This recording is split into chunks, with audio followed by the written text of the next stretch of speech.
sitten terve jälleen. Alkaa Football Events Internationalin 3. podcasti, eli ollaan jo aika hyvin matkalla.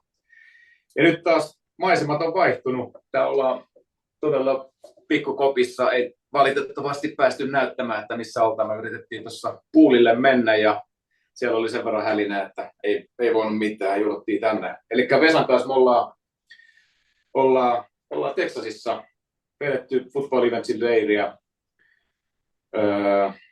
No niin sanottua Total Football Campia nyt sitten ihan urakalla, että 5 päivän setti takana.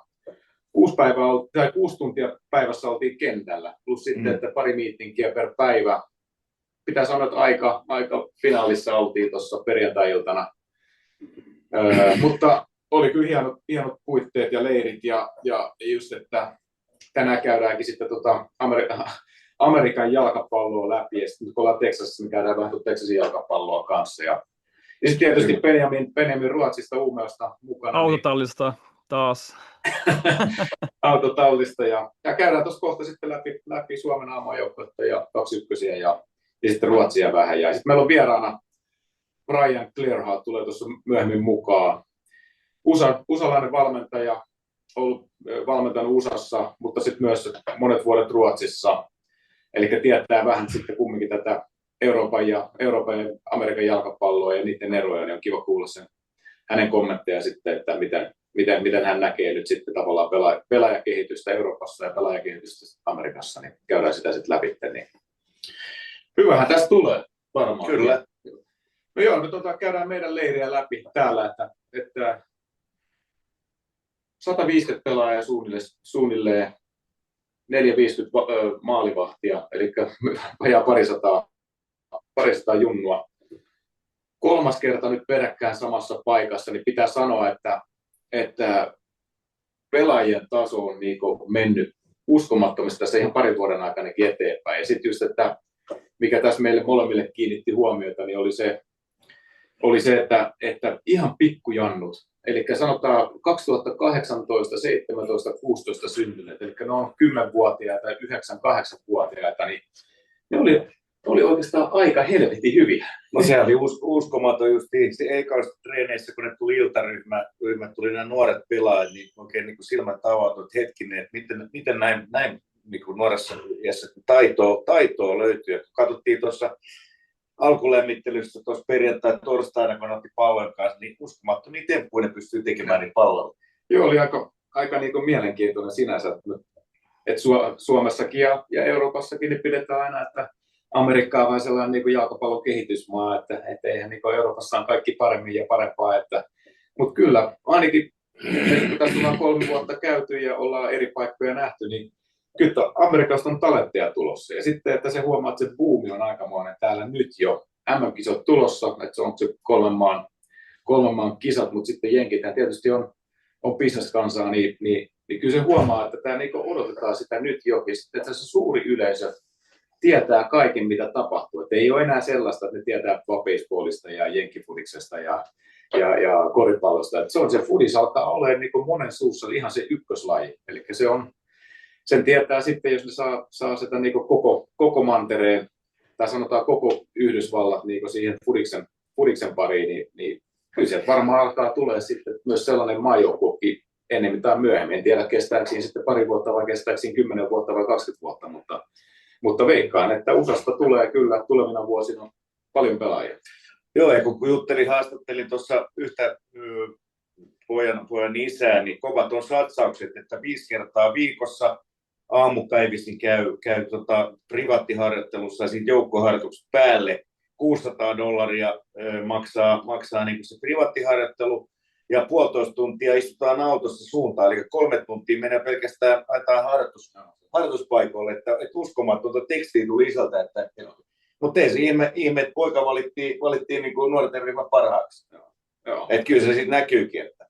Just näin, että kyllä siihen satsataan, mutta just, että se on taas se vähän se balanssi, että mikä on järkevintä sitten, että eihän se pitäisi olla siitä kiinni, että vanhemmat tavat kukkaroa, mutta just valitettavasti se on niin Suomessakin mennyt siihen, että jalkapallosta on tullut kallis laji. Eli se on, mikä pitäisi täysin muuttua niin kuin hetkessä. Että se, niin kuin, en tiedä, valtiovalta vai kuka sen pystyy sitten muuttamaan vai pystyy kukaan muuttaa, mutta on se nyt uskomatonta, että peli, mihin sä tarvit niin kuin kengät ja pallon, niin sitten se maksaa sulle niin kuin jopa tuhansia euroja vuodessa. Se on vaan valitettavaa. Mutta käydään USAn foodista vielä lisää läpi, sit kun se Brian tulee tähän sitten myöhemmin mukaan. Mennään nyt kun tätä nauhoitetaan tässä, niin Suomen A-maajoukkue pelasi eilen Hollantia vastaan. Tulos oli odotettu, että sehän on Hollanti on kova ryhmä tällä hetkellä ja Hollannissakin vähän sellaista niin boomia nyt ollut, että nyt pitäisi tulla taas niin menestystäkin jossain vaiheessa, mutta se on vähän vaikea maa ollut se Hollanti, että se on niin hyviä pelaajia, mutta aina tuntuu, että jotain mättää. Ja meillä oli tässä vähän, että Benjamin, sä et nähnyt peliä, sä olit vissiin kalastamassa. Hieno ilta Uumajassa, niin kuin sä sanoit, Joonas, oli aika odotettu, että Hollanti voittaa, niin mä menin kalastamaan. No niin, tuliko mitään? Tuli hauki. No niin. Yksi saa. Onko kuvaa vai pitää kuva, mentaalinen kuva. No niin. Joo, no meillä oli Vesan kanssa etittiin kissojen koirien kanssa, me mentiin pari sporttipaaria läpi täällä Amerikan puolella. Ei ollut peliä nähtävissä missään, niin sitten se meni. Sitten me jäätiin istumaan sporttipaarille. Tulos tiedetään. Se meni vähän muuhun asioihin sitten tämä päivä, että sehän oli niin päivällä sitten täällä se peli. Mutta just, että ei valitettavasti nähty peliä, että seurattiin sitten netin kautta sitä, mitä nyt nähtiin, tai pystyt kuunneltiin ja noita. Mutta joo, että sitten, että mitäs mieltä olette Suomen A-maajoukkueesta? No sanotaan näin niin kuin yleisesti ottaen, niin kyllä se on ihmeellistä, että pitää alkaa niin kuin 40-vuotiaita äijä pelaajia sinne raahamaan. Kyllä sullakin Joonas toi tatsi näytti olla kunnossa, kun sä pidit palloa ja laukaus lähti ylämummoon. Että kai sulla litin numero ja otetaan hyyppiä vielä, kaivetaan naftalimista tähän mukaan, niin eikä me saada tuo aamujoukkuekin iskuun taas. En tiedä niin, no se on sekin vaan. No, ei leikkinä, mutta joo, ei kyllä se vähän niin kuin, että just Jeremänko on niin mahtava pelaaja ja mahtava ura. Ja, tietysti joo. Mutta on se niin kuin, kyllä se jotain kuvaa sitten Suomen A-maajoukkueen tasosta ja niin kuin tilasta, että jos pitää niin kuin lähemmäs 40 pelaajia hankkia, niin kuin ottaa mukaan. Et se on se valitettava Suomella, että meillä on vaan liian vähän niitä pelaajia maailmalla, jotka niin kuin on sinne kolkuttelee sitten isompiin seuroihin ja niin kuin jopa Euroopan niin kuin kärkijoukkuisiin menisi, mutta ei tällä hetkellä on ollut vaikeaa. Että mistä se johtuu, että kyllähän niin just, että kun me Suomessa käydään ja nähdään, niin on Suomessa paljon innostusta ja on paljon lahjakkaita pelaajia, mutta mihin ne häviää? Vai onko se sitten heidän tässä vaan, että tehdäänkö näissä isoissa jalkapallomaissa sittenkin vaan niin paljon laadukkaampaa työtä ja pitkäkestoisempaa työtä, että sieltä tulee niitä. Mutta jos jotain se kuvaa, että jos ei me saada tarpeeksi pelaajia, vaikka voidaan ottaa se aina niin tekosyyksi, että meillä on kylmä talvi ja meillä on vain 5,5 miljoonaa ihmistä, mutta mä en niin uskaltaisi mennä, että just, että täällä ollaan Texasissa, täällä on 35 lämmintä ja ei ole vielä edes kuumin aika käsillä, niin silti ne junnut on tuolla treenaamassa. Ei me voida olosuhteiden taakse mennä, kyllä meillä on aika hyvä halliverkosto, niin Lahdessa nyt on vissiin surkeimmat Suomessa olosuhteet, mutta kumminkin, että sitten kun meillä on pelaajia, kumminkin on tuolla maailmalla, on niin kuin Italiassa ja on muuallakin, niin kumminkin niiden pitäisi pelata niin kuin täysiä minuutteja. Että onko se sitten, että on päässyt ulkomaille, mutta sitten sä et pelaa siellä niin kuin illasta toiseen avauksessa tai pelaa koko minuutin. Että oot sä sitten vaihtopelaaja tai jotka voi olla loukkaantumiskierteessä tai jotain muuta. Että jokuhan siinä niin kuin mättää. No, tässä sanot aika hyvin Vesas tuossa, että jos katsoo silloin, kun Joonas pelasi ja Littipelinen pelasi niitä joukkueissa, jos katsoo nyt, mä katsoin vähän statistiikkaa, niin kuin mä aina teen, vaan Ruotsin ja Suomen maajoukkojen markkina-arvot, kuinka paljon transfermarketissa on pelaat on arvostettu, nämä kaksi jengit nyt, mikä on ollut viikonloppuna käynnissä, Suomen maajoukkojen markkina-arvo on 44 miljoonaa euroa Ruotsin maajoukko on 540 miljoonaa euroa markkina-arvoa. 10-kertainen reilu. Joo, ja se sanoi jotain kanssa, että minkä arvoisia meidän pelaajat on. Euroopassa ja markkinalla tietenkin. Ja Ruotsissa kanssa nyt tuo Isak ja Gyökeres tietenkin nostaa tuon arvon aika kovasti, kun on kuumia pelaajoita, mutta mun mielestä ei Suomen ja Ruotsin välissä pitäisi olla 10-kertainen markkina-arvon väli, 2 maata, Pohjoismaata ja samat olosuhteet. Meillä on myös kylmät talvet Ruotsissa ja meillä on vähemmän halleja kuin Suomessa. Ja kuitenkin 10-kertainen markkina-arvo ero maajoukkoiden välissä. On aikamoinen. Onko Ruotsissa tulossa paljon pelaajia? Mikä fiilis sulla on? Ja tietysti just, että me nähdään näitä isoja nimiä nyt sitten Euroopan huippujoukkueessa jo, niin onko tulossa vielä lisää? No on. Meillä alle 21 joukkueessa kanssa on pelaaja Juventuksissa on saanut pelata vähän, ja Ranskan liigassa on pari jätkiä, jotka on saanut pelata. Mä tein sen kanssa sen arvion, katoin 21, Ruotsin 21, jotka pelasivat tänä viikonloppuna, 31 miljoonan euron markkina-arvon joukkoa ja Suomen jengi, mitkä menee EM-kisoihin nyt. Ja ne on vähän vanhempia kanssa, kun nehän saa olla 23. Niitä on 19 miljoonaa euroa. Niin siinä on myös ero, että nämä ruotsalaiset on päässyt vähän pitemmälle aikaisemmin. Ja nyt 21 Ruotsissa oli se Viljot Svedberg, joka on avauksessa La Ligassa. Se olisi pitänyt olla mukana, mutta se ei halunnut, kun se olisi pelaa A-maajoukkueessa, niin se ei mennyt mukaan, mutta se olisi nostanut tuon markkina-arvon ainakin 10-15 miljoonaa euroa vielä. Niin meillä on pelaajoita Ruotsissa, ketkä on tulossa eteenpäin. On pari näitä laitapakkeja, ketkä on hyviä, Malcolm Jeng ja tuo Ruuhi, kuka pelaa Juventuksessa, niin meillä on pelaajia tulossa kanssa. Joo. No ja sitten tietysti se kysymys on aina, että miksi Ruotsista tulee koko ajan parempia, tai sanotaan, että enemmän hyviä pelaajia kuin Suomesta. Mikä on syy? Mä luulen yksi asia on, mikä on puhuttu aikaisemmin kanssa, että nämä talentit, mitkä menee aikaisin Euroopan, aina menee niin kuin Ruotsissa ja Suomessa samaan aikaan 15-16-vuotiaana, mutta sitten se on vaan se, että meidän liiga on parempi. Se on parempi ikkuna ulkomaille, ja sä saat kovempia peliä. Suomesta ne pitää mennä, ne ketkä ei ole mennyt, ne pitää mennä Ruotsiin ensin ja sitten eteenpäin, ja sieltä sä hukkaat 2-3 vuotta. Mä luulen, että se on se yksi iso ero, että liigan taso Suomessa on vaan niin kuin liian huono, että sä menet Euroopan parempiin liiguihin sieltä. Sun pitää usein mennä Ruotsin tai Norjan ja Tanskan niin kuin välistä sitten eteenpäin, mutta Ruotsissa sä menet suoraan Ruotsista Hollantiin, sä menet suoraan Tanskasta Saksaan tai Ranskaan, mutta Suomesta pitää usein mennä tuo välimatka joku toisen Pohjoismaan kautta. No Siltanenhan on kupsin poika, mikä siirtyi nyt Jukoriniin. Niin joo. Pelannut hyvin siellä, käsittääkseni ihan avauskokopano pelaajat. Joo, se on hyvä pelaaja ja se tulee olla Djurgårdenin seuraava iso myynti. Niin se vaan on. Jos se ei loukkaannut, niin ne tulee myymään sitä hyvillä rahoilla. No näin sitä bisnestä tehdään. Että... Joo, tuo on se just, että kyllä näitä kumminkin Suomestakin tulee, että onneksi, että kyllä siellä on hyviä pelaajia ja ehkä Oliver Antman on täältä Hollannissa tietysti, kun asun siellä, niin pystyn seuraamaan ja mahtavan kauden pelaa. Sitten on se hieno nähdä, että suomalaisetkin pärjää. Että aivan.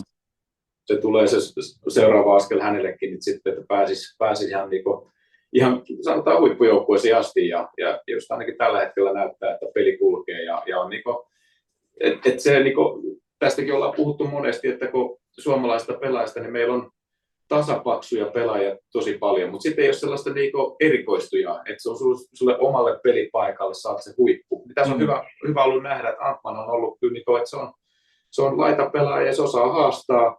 Silloin oliko sillä eniten syöttöjä Hollannin liigassa, että syöttö on kohdillaan, tekee maaleja, niin silloin kyvyt ja ominaisuudet siihen pelipaikalle ja ne on paremmat, mitkä on tavallaan monella paikallisella pelaajalla, niin sen takia niitä vahvistuksia sitten hankitaan ja just, että toivottavasti kehitys jatkuu vielä ja miksei jatkuisikin, että hyvin menee, että antaa mennä vaan.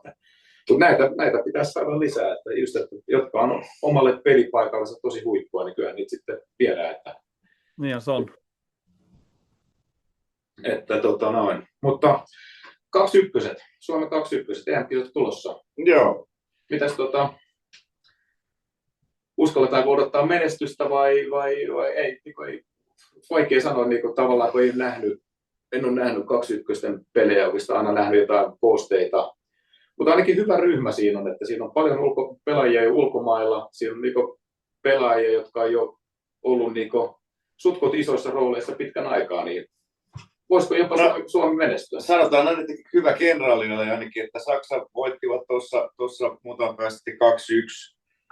No sehän on jonkinnäköinen mittari käsittelyssä Saksa tällä hetkellä. Ja sitten kun katsoo tätä niin kuin pelit lakkaa tuossa 12 päivä, Hollanti tulee vastaan. Mä luulen, että siinä saa aika hyvin onnistua, että Pinnakin nappaa tuosta. No Ukraina taas, mä en tiedä mikä se tällä hetkellä on, se seuraavana 15 tulee, mutta sitten taas Tanska nyt tulee 18, se Lokon kolmas peli, niin kyllä mä veikkaan, että saa kyllä mennä ihan nappi, jos tästä ykkös- tai kakkospaikkakin ottaa.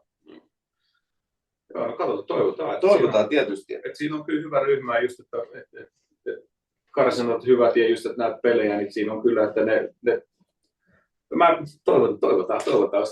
Olisi se hienoa, kun vihdoinkin taas ei sitä Suomen fudiksessa liikaa näitä huippuhetkiä ole ollut, eikä ollut näkyvissä nyt, mutta sitten nyt on tuntuu, että siinä olisi hyvä ryhmä. Ja sitten, että taidettiin puhua tästä jo aikaisemmin, että toivottavasti tästä tulee sitten niin paljon hyviä pelaajia myös Suomen A-maajoukkue tulevina vuosina, että A-maajoukkuekin taso menisi ihan heittämällä taas eteenpäin. Ja sitten alettaisiin pelaamaan ihan tosissaan, vaikka tulee se Hollanti tai mikä maa tahansa vastaan, niin voisi taas miettiä, että hei, voittaako Suomi tänään vai ei. Mutta yksi juttu ihmetyttää tässä aika paljon. Matias Siltanen kutsuttiin A-maajoukkueeseen, eikä ole 21 mukana kisossa ja lehtitietojen mukaan niin ei ole kaveris jutellut Mika Lehkosuon kanssa, mikä on päävalmentaja. Että aika ihmetyttää, että tämmöinen timatti niin hukataan ja ollaan kumminkin puhutaan EM-kisosta ja kumminkin maajoukkueeseen valittiin sitten. Se on aika ihmeellistä, että pitää pistää pikkulinnut asialle ja kuunnella, onko se jotain ihmeellisyyksiä. Niin, vaikuttaa vähän ihmeelliseltä. Vaikuttaa se ihmeellisyyttä, että pelaaja on kumminkin kuuma tällä hetkellä ja just, että EM-kisat tulossa. En tiedä, onko hän itse sanonut, että ei halua vai ei ole otettu yhteyttä, en tiedä mikä sitä tosiasiaa, mutta siinä on kumminkin olisi aika hyvä nimi vielä ryhmään. Se on kova kokemus näille jätkille olla mukana tällaisissa kisoissa, että saadaan antaa niin kuin sanoit, että mahdollisuus pelaa huippupelejä nuorena ikänä ja se ottaa mukaan se kokemus uraan nyt, kun on kuitenkin aika nuoria jätkiä vielä, että ne saa se international experience aikaisin, ja että ne on kovia peliä nämä 21 kisat, ne on hyviä peliä saada kroppaan ja se kokemus, niin siis siitä mielessä kanssa, että ehkä olisi pitänyt olla Siltanen mukana kanssa saada se kokemus aikaisin sen oman uran kehitykseen. Joo.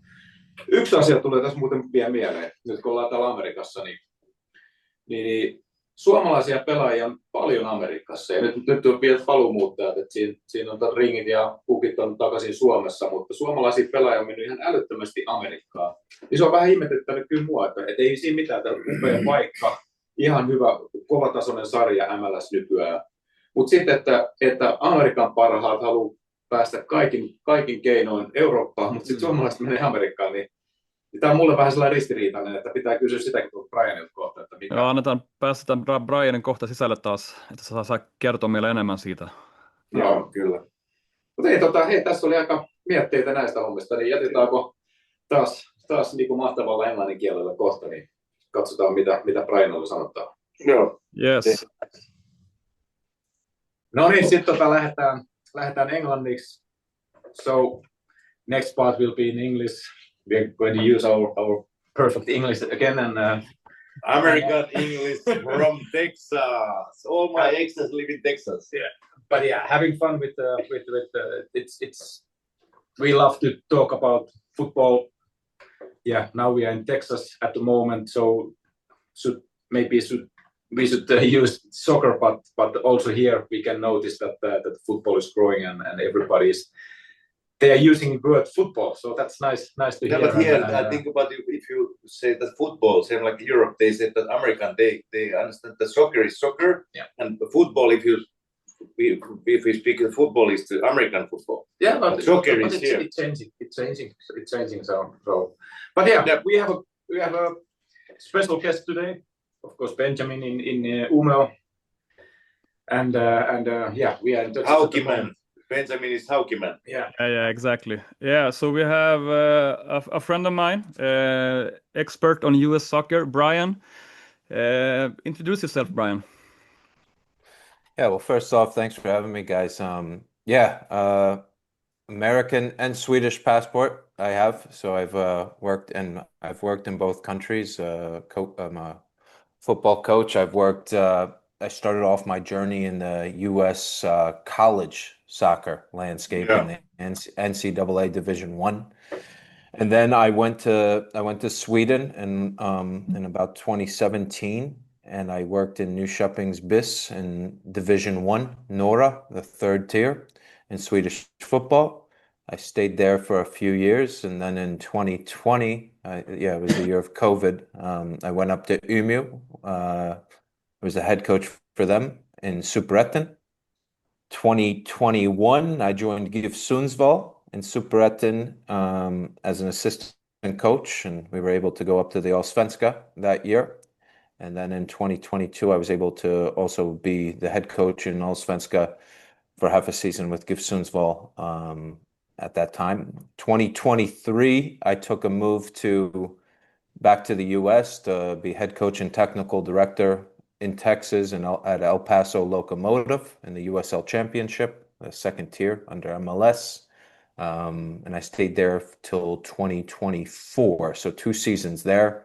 It was a multi-club ownership group with El Paso, who also owned the FC Juarez team in Liga MX across the border. So it was an interesting concept. So that's a little bit of my career, starting this out in probably 2011, 2012 in the NCAA Division I, and now we are in 2025. So time flies when you're putting out the fires in football. So pleasure to meet you guys, and good to see you, Benjamin, for sure. Yeah. Great to see you again, Brian. We have been in the same city and the same league for a long time. I remember first year in Nyköping, 2017. It was my first year in Division I as well. What was the biggest difference to come to Sweden from US? At that time when I came to Sweden, it was a very structured philosophy of the football. And I remember when I first got there, I think maybe not 2017 or maybe it was, or 2018, playing Pelle Olsen, and when he went to Sandviken, and how he defended in his particular ways, and people were very I wouldn't say praised, but they had high respect for this defensive structure that he used. And coming from America, that was a little bit unheard of at that time for me. You wanted to be on the ball. No one really respected defensive structure and organization to that extent, and that shaped me, actually, being in Sweden at that time as a coach. When I went back to the US, I think I was super organized defensively compared to a lot of the other 99% of the other teams. I will give myself some credit there. So that was one very big difference that I saw early on in Swedish football. Now it is evolved a lot. If you watch the Allsvenska, it's going a little bit more man-man, a much higher pressing structure in the last few years. I think it's catching up to a little bit more of the full European game. So it's getting a lot more modernized now. Yeah, we see it in the national team as well in Sweden, how they have changed the whole structure. Jan Andersson was more the Pelle Olsson type of guy in the national team, and now they have changed the whole structure in Swedish national team with Jon Dahl coming in. So I think Swedish football has come closer to the European style of football as well. We have a tradition of 4-4-2 in Sweden, defensive structure, but now I think it's evolved a lot. Allsvenskan has become much more tactical, flexible league. You see Hammarby, how they play, and Malmö FF. So it has been a big evolution in Swedish football as well. Okay. Yeah, it's nice to see that always the differences, and you said it already, a couple of things. Do you see many other things? For example, the young players that how they are training in USA comparing to Sweden or other countries in Europe, or what you have seen, and is there differences?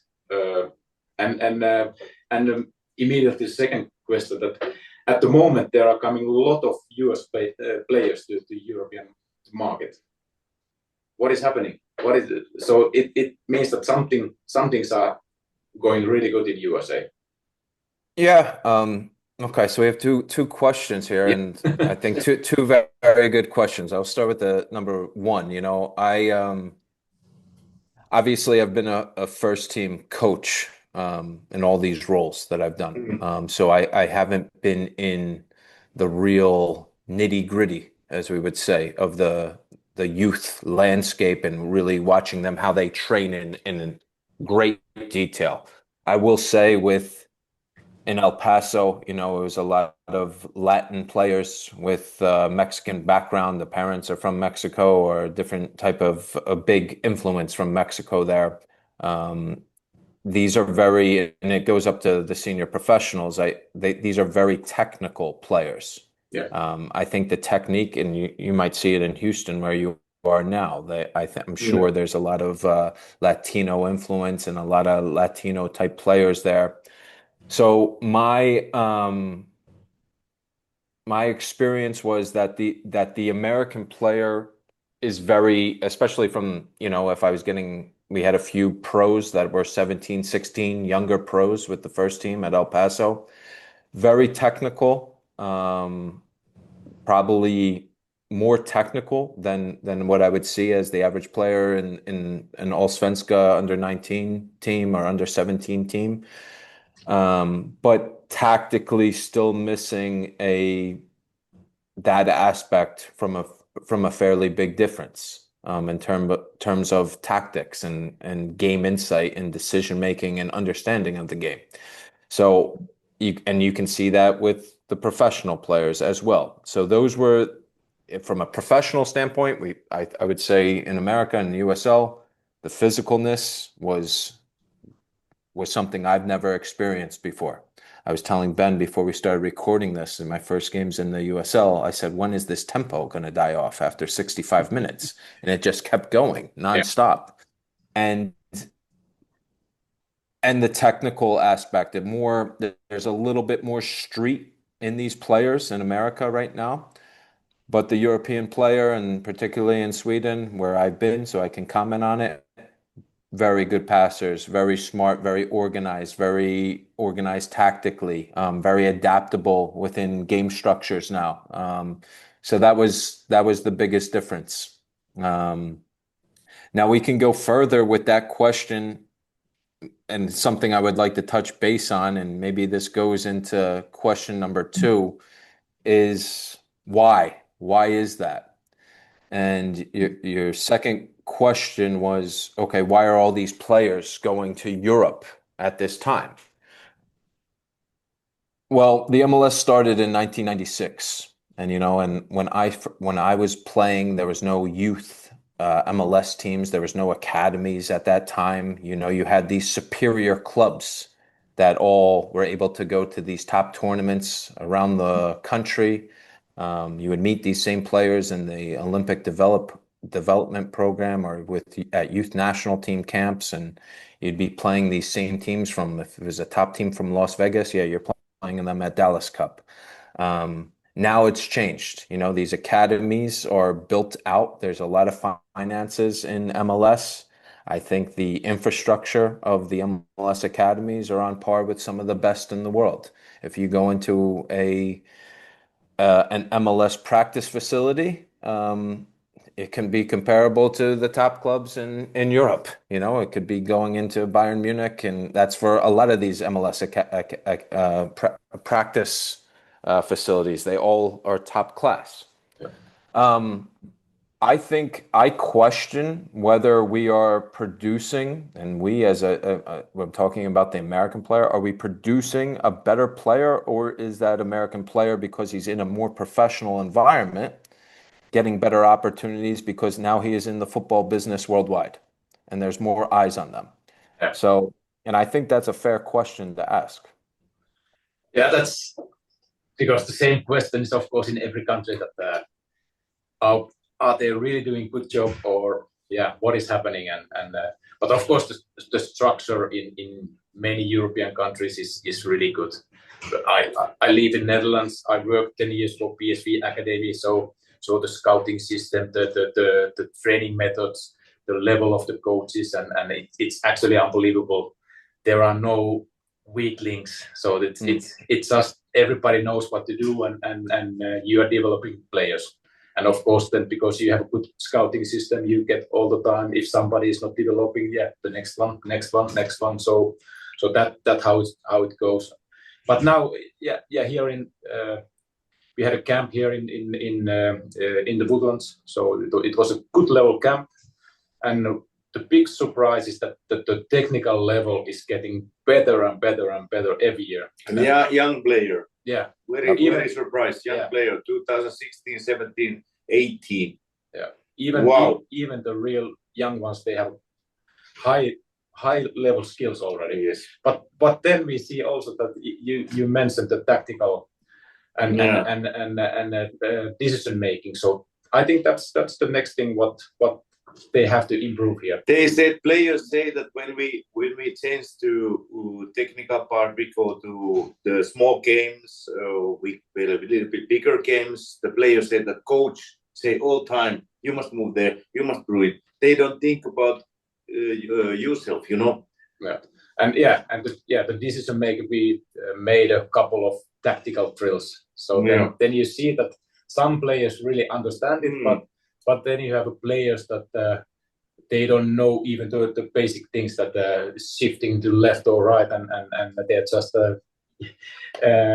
keeping their own line. So that's these are the things that I think that have to be better here.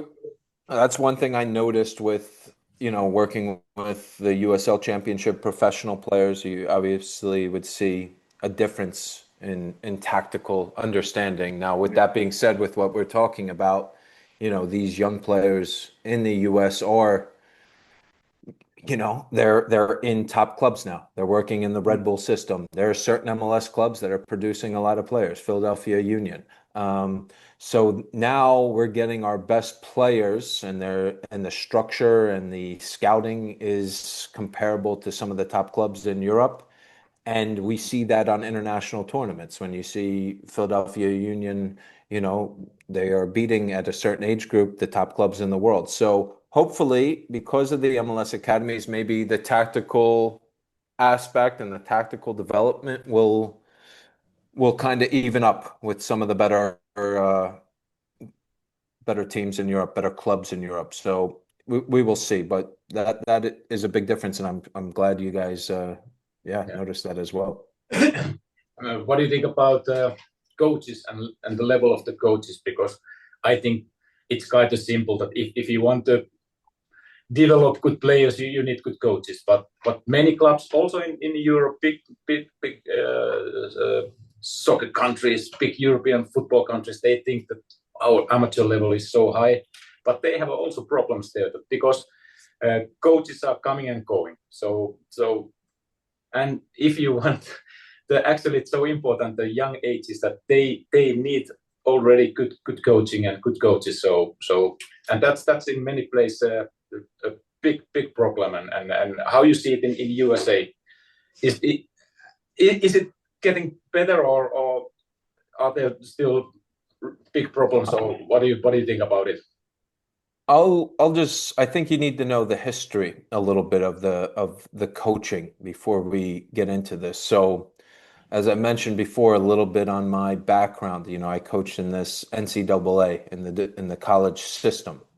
And at that time, that there was the academy, the MLS academies were just starting, but in order to really progress, it was the NCAA system. That's where the best players in the youth landscape, they were going to University of Virginia and then getting drafted into the MLS.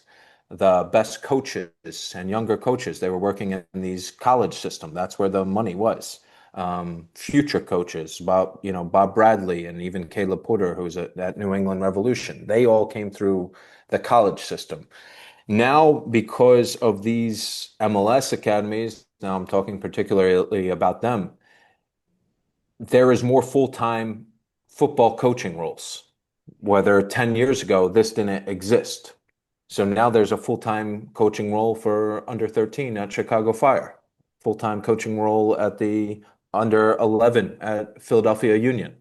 So I think it's still young, but there is a huge landscape change going on right now, where we see the college system, the best players in America now are not attending college. It's very international, the college game now.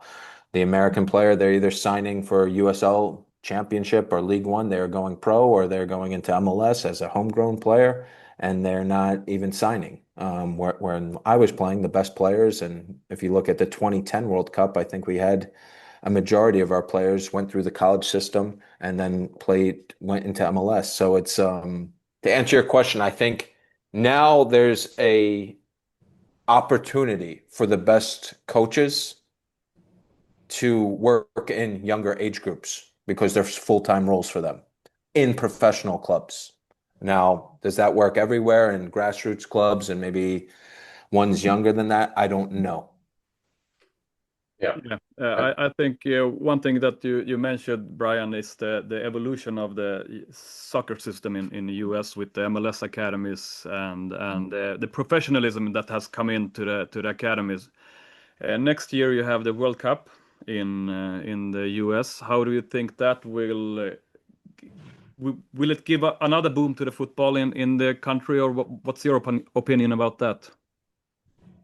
Yeah, I mean, I think people were very, very optimistic. In 1994, it was a big buzz, and the MLS was getting launched shortly thereafter in 1996, and they were able to, leading up to this World Cup, to bring in Messi to sign for Miami. So to kind of put this all together, the national team has not been successful in these last few years. There's been a lot of ups and downs, to say the least. You even look at the result yesterday against Turkey. So I don't know how optimistic the fan base is right now. I'm not sure, to be completely honest with you. I don't know how much more buzz it will give MLS. The Messi situation it is what it is. That's already been done. And you know how America is. They are ready for the next thing. So I'm not completely sure how it will affect the landscape in American soccer having the World Cup. And, it hurts me to say that in a positive realm. Okay. Direct question about MLS. Do you think that the system is good? Is it because you see that the European competitions are different. I lived and died for promotion and relegation. And a lot of times I died on relegation in Sweden. But I had one promotion. But that for me, I think that would be a fantastic. A fantastic thing to implement, just in for the casual American sports fan would be interested in seeing some of these games that are worth a lot of money, that there's a lot on the line. So I'm a big advocate for promotion and relegation. When I was in USL Championship, it was crazy for me. People are saying, don't worry, you just need to get over that playoff line. And I think the team that won the whole championship, they finished 1 point above us in the regular season, and then they won the whole thing. And it was very interesting. The team that was the best during the whole year, no one even talked about them. It was this team that went off on the playoffs. The system is a bit too closed for me. I would like it to be more open.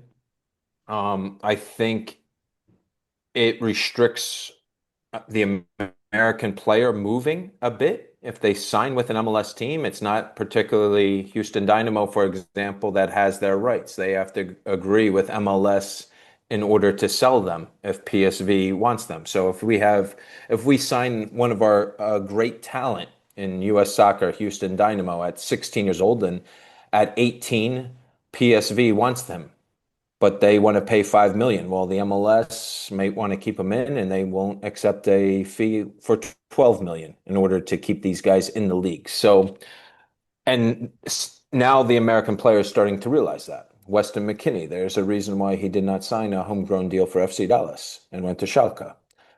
So I think I would like it now that the league has grown to a certain extent, and that it is, and now that it's established. It's not going under. They were worried about it going under like the old NASL days when they brought in Beckenbauer and Pele. Now the league is established. Can we evolve this? Can we get a little bit more open? And I think it would help everyone and the American player in general and the American sports fan. Yeah, exactly. Yeah, that's a little bit, we do it in different way. We are a small company and we have our own camps, but we are scouting players and it's interesting for the clubs because we see now many talented players in USA. We see talented players in Scandinavia. We see next month we go to India, so it's an opening story for us there because they are also growing up there and building up their academies and sooner and the league and the Super League as well. Yeah, sooner or later they will have a really good players. So and that's what we are doing that way and it would be same actually that if US players only get the chance to play in USA. So because there are so many talented players and that's why it's nice. They have good PSV is my club and they had 4 US players and Ernie Stewart is there and Ricardo Pepe. He is from El Paso. He had an injury, but they are doing so good. Tillman, Dest, they are just the best players of the league. So that it gives something that they are not just the players. They are really. But really good.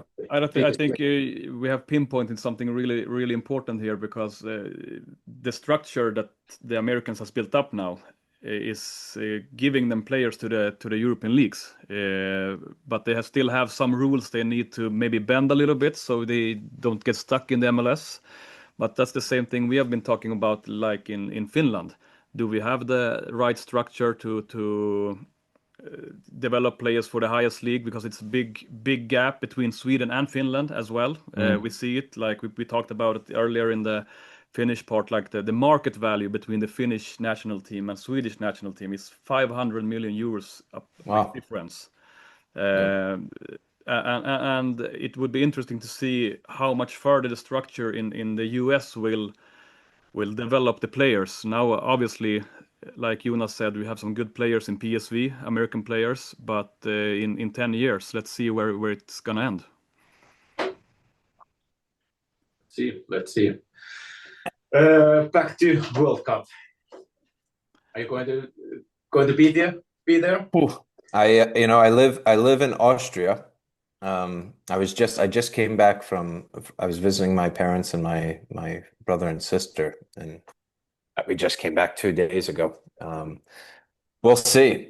I will see what I'm doing at that time. It would be nice to go to a World Cup in the country I was born in and grew up in.